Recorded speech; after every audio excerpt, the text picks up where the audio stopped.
King Solomon? What color do the world portray King Solomon as? Because I'm showing you this so we can get an identity, a marker with this book to see ourselves in this book so we can understand that we're the greatest people on the face of the earth, and the greatest selling book on the earth says it, but we don't understand it because we don't read. Or we never had the understanding of it because some people say it don't matter what color he was. Color don't matter. But when we was in slavery, did color matter? It mattered, right? Because anybody look like me and you, we weren't in the big house telling other people what to do. We was getting told what to do. So guess what? Color matter. Read. The Song of Solomon, chapter 1 and verse 5.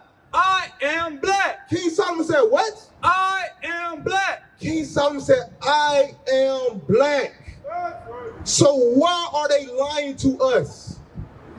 Why are they lying to God's people? You want to know why? Just ask me why. Job 9 and 24. Ask me why they lying to God's people. Why do they have the audacity or the authority to lie to God's people? Read that. Job 9 and 24. Job chapter 9 verse 24. The earth is given into the hand of the wicked. The earth is given to the hand of the wicked. That's why they're able to lie to us. Because they took over everything, were able to control media, they able to control what goes in and what comes out, and able to portray to you what powers look like. Because putting this image in power put them as a race over every nation on the earth. Because Jesus Christ was the greatest man that ever walked the face of the earth. You agree? He the greatest man that ever walked the face of the earth, and setting up an image that looks like them, put them rulership over the earth. But guess what? It was ordained for them to do that because of our disobedience. Read that. Read again. The earth is given into the hand of the wicked. He covered the faces thereof. It said the earth is given to the hand of the wicked. Now, my sister right here. Who runs the world today? Bring it out. Who runs the world? Who runs the world? Who have a military base on every continent in the world? Because that's rulership. You got power to overtake and go into a country and control their government. That's power. And the Bible just said the earth is given to the hand of the wicked. So first we have to establish who is that wicked. Who is that? The president elite. Now, what race are they? Caucasian race. Now, that's right. With you saying that and me co-signing that, now the Bible finna bring it out. Malachi 1 and verse 4. Because we don't speak anything outside the Bible. The Bible said the earth is given to the hand of the wicked. You think the Bible going to identify the wicked? Meaning who they are? We can prove it according to the Bible. Read that. Malachi chapter 1 and verse 4. Whereas Edom saith we are impoverished. Start at verse 1. The burden of the word of the Lord to Israel by Malachi. So this is a word to Israel by the prophet Malachi. Read. I have loved you, saith the Lord. The Lord loved these people right here. Read. Yet ye say, wherein hast thou loved us? Was not Esau Jacob's brother? Now, Esau is what I want you to pay attention to. He said Esau was brother to the Israelites, Jacob, right? He said, was not Esau Jacob's brother? Read. Saith the Lord. Yet Hold on, who said this? The Lord said this. Read. Yet I love Jacob. He said, I love Jacob. Jacob's name was changed to Israel. He had 12 sons. He said, I love Jacob. Read. And I hated Esau. Hold on. God said he do what? I hated Esau. Hey, did you know God hates? Because the Lord said that, right? He said, I hated who? Esau. God said he hated Esau. Now, your next question to me, who is Esau? Who is that? Who is Esau? Keep reading. And laid his mountains and his heritage for waste, for the dragons of the wilderness. Whereas Edom saith, we are impoverished, but we will return to build a desolate place. Edom said we're impoverished and return and build a desolate places, right? Now, it's going to go into more, and they're going to show you, like for instance, I'm going to read this. Let me read this real quick. Read. Thus saith the Lord of hosts, they shall build, but I will throw down. So, it's history that people might not know. After the Renaissance, after the rebirth, because before then it was the Middle Age, the Dark Ages, right? Where dark nations ruled. During the rebirth period, they came and rebuilt their kingdom back after Rome fell in 170 AD. 108 AD, something around there, right? After Rome fell, came into the Dark Ages. And then they came back and rebuilt the desolate places. Renaissance, right? Read. And they shall call them the border of wickedness. They shall call them the border of wickedness. This is Esau he's talking about. Now, Esau is described to be the border of wickedness. Now, let's describe Esau. Genesis 25 and verse 25. So to get an understanding that Jacob and Esau was brothers, right? God said he loved Jacob, which name was changed to Israel, right? Now, let's see who's Esau, the wicked who rules the world. Because you said America, the elites. And those Americans are Caucasians, correct? Now, read. Genesis chapter 25 and verse 25. And the first came out red all over. So, this is Rebecca. I'm reading it down for you. This is Isaac and Rebecca. They're having twins, right? They're having twins children. Hence, like we said, wasn't Esau Jacob's brother, like Malachi said. He said Esau and Jacob are brothers, right? So this is the birth of Esau and Jacob, right? Read. And the first came out red all over. Now let's see who that red is. Read. Like an hairy garment. And red and hair. These are key symbols, key words that you need to hone in on. Read. And they call his name Esau. And they call his name Esau. Now, the Bible says Esau is going to be red and hairy. What people on the earth today is red and hairy? You on, my sister? Red and hairy. What you say, bro? Caucasians. Is that true? They red and hairy, right? Read that again. Genesis chapter 25, verse 25. And the first came out red all over, like in hairy garment. So these are twins. They came out red all over, like a hairy garment. Read. And they called his name Esau. So Esau's red and hairy. And after that came out his brothers. Out, and his hand took hold on Esau's heel. So Esau and Jacob were brothers, right? And Jacob's hand took on Esau's heel. Let's see why that is symbolic. 2nd Ezra chapter 6 and verse 9. For Esau is the end of the world, and Jacob is the beginning of it that followed. That's the symbolic similitude to for Jacob grabbing Esau's heel. Because at the end of Esau's rulership, Jacob's rulership will begin soon after, right? My brother, how you doing? You listening, right? Now, with you listening, according to the Bible, what we've been bringing out? We've been bringing out there's a certain group of people that we're out here for, right? Who is that people that we're out here for? Job 36 and 15. Who is that people we're out here for? Because we've been preaching all day, well, since the time we've been out here, that we're out here for a special people that's supposed to be above all people on the face of the earth, but we're not right now because we fail from keeping God's commandments. Read that. Job chapter 36 and verse 15. He delivered the poor in his affliction. God delivered the poor in his affliction, but not so fast. How do we do that? Read.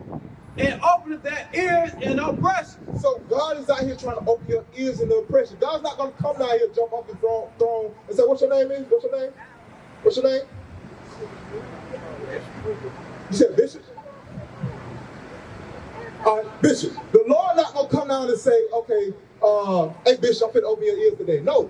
The Lord sent his prophets out here to open up your ears. That's how the Lord talk to his people. Read that. Job chapter 36 and verse 15. He delivered the poor in his affliction and opened up their ears in oppression. So God is trying to open your ears in oppression.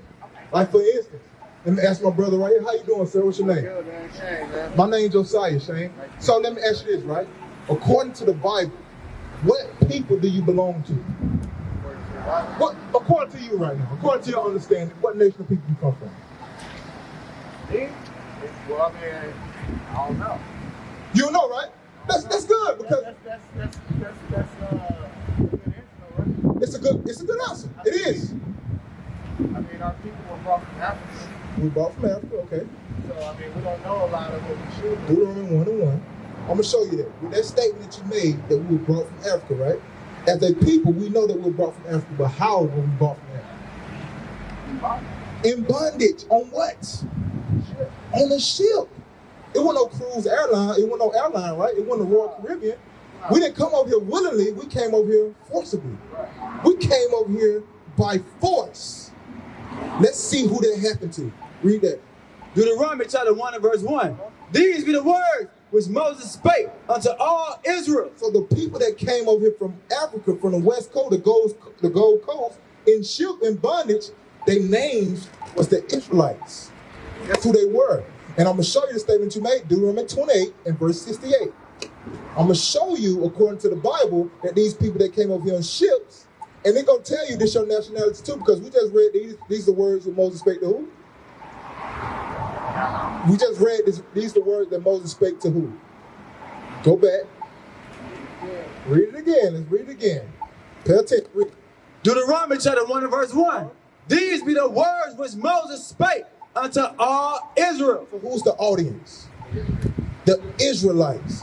These are the words which Moses speaking to all Israelites. Now let's see what he told to the nation of Israel, which is on that side. Read. Deuteronomy chapter 28 and verse 68. And the Lord shall bring thee into Egypt again. Egypt means bondage. Egypt means slavery, because the first time when we was in Egypt, Moses freed his people. What did he free them from? It was in slavery, correct? It was in bondage. Read. Like on the back of your dollar bill. What's on the back of your dollar bill? It's an Egyptian pyramid. This is spiritual Egypt. So the Lord said you're going to go back into Egypt again. Read. With ships. With what? With ships. Now, you made a statement that all people came over here on slave ships. The Bible just said that he was talking to who? The Israelites. Now, you said when you walked up, you didn't know your nationality. Okay, according to this Bible, when you identify, you read it and you understand, because this is a history book. We don't need 23andMe to tell us who we are. We need the Bible to tell us, okay. Right. We don't need that. Because guess what? The Bible will give you an identity of who you are, because this is what you said when you first wrote the read that. Isaiah chapter 1 and verse 3. The ox knoweth his owner, and the ass his master's crib. But Israel doth not know. We didn't know. We didn't know what the Israelites read. My people doth not consider. And we didn't even think that we could be God's chosen people. We never thought that the Israelites in the Bible was us today on this planet. Now, read verse 28 and verse 68, because you made a statement, and I'm proving with the Bible. The Israelites, they were built slave ships. Read.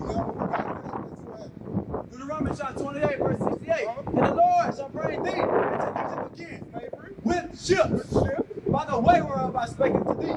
Thou shalt see it no more again. We're going to see the physical landmass of Egypt again, because we came to the spiritual Egypt, which is And there it shall be sold unto your enemies. when we got off these ships, we didn't come over for a vacation. We were sold to a certain group of people. Who were that people? The colonizers. Who were that people? Who was it? The white man. White man. They sold it, but check it. We ain't making this up. That's what the Bible said. Read. And there ye shall be sold unto The English, the Spain, the French, all of those. Read. And there ye shall be sold unto your enemies. Sold it to who? Your enemies. Who? Your enemies. What the Bible called the colonizers. The enemies. That's who they are. This is the Bible. We didn't make that up. Read. For by man and by a woman. For slave man and slave woman. Did this happen to all people? Right. Yes, this happened to our people, right? Now, the Bible said we're going to be sold for slave man and slave woman to our enemies. Read. And no man shall buy you. No man was going to be able to save us. Martin Garner, Martin Luther King. All these famous men trying to rise up and gather us out of oppression. They was not able to save us, but guess who's going to save us? Matthew 15 and 24. Because I'm going to show you, we went through slavery. We went through the oppression that we went through. Our names were changed. We went from being this to this. But let's see the famous man on the face of the earth, who he came to save, and I'm going to show you the identity of that man. Read. Matthew chapter 5, 15 and verse 24. But he answered and said, I am not sent but unto the lost sheep of the house of Israel. Christ said, Jesus the Christ, which is a black man according to the Bible, he said, I'm sent to the lost sheep of the house of Israel. What is a nation?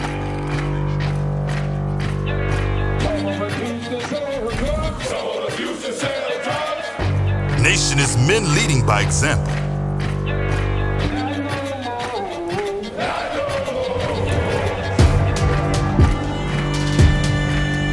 Nation is family.